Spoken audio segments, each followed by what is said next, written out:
کہ MQM ختم ہو گئی، آپریشن کے بعد بھاگ گئے. چاہتے تو میدان میں آ بھی سکتے تھے، لیکن کس کے خلاف؟ اپنی ہی فوج کے خلاف. اپنی ہی فوج کے خلاف نہیں. اگر چند فوج کے لوگ جو تھے، چند فوج کے بڑے جو تھے، اگر وہ پاگل ہو گئے تھے تو ان کے ساتھ ساتھ ہمیں تو پاگل نہیں ہونا تھا. لیکن کیونکہ ہمارے ہاں جو فوج کے بڑے ہوتے ہیں ان کے بڑا اثر رسوخ ہوتا ہے. میڈیا بھی آ گیا،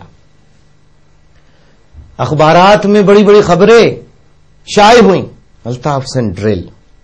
الطاف حسین نے کبھی کسی کو ڈرل نہیں کرایا، یہ خدا اس کا رسول جانتا ہے. کیا ہوا؟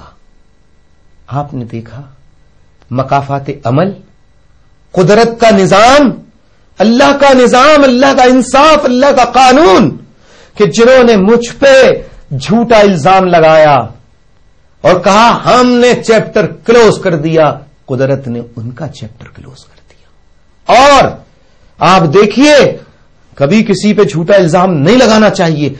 دیکھیے مقافات عمل، قانون قدرت، کہ اس کے اپنے گھر والوں نے اس کی لاش کو نکلوا کے اس کی لاش کو ڈرل کرایا. یہ ہے خدا کا انصاف، یہ ہے خدا کا نظام. مجھے یہ بات کہتے ہوئے خوشی نہیں ہو رہی، لیکن صرف اس لیے کہ میں آپ کو بھی یہ ہمیشہ تاکید کرتا ہوں اور پھر کر رہا ہوں کہ تمہارے ہاتھ سے کسی پہ ظلم نہیں ہونا چاہیے، تمہارے ہاتھ سے کسی پہ جبر نہیں ہونا چاہیے. تم پہ کوئی جبر کر رہا ہے اسے برداشت کرو، فیصلہ اللہ پہ چھوڑو، اور پرامن طریقے سے اس ظلم کے خلاف، اس جبر کے خلاف آواز اٹھاتے رہو.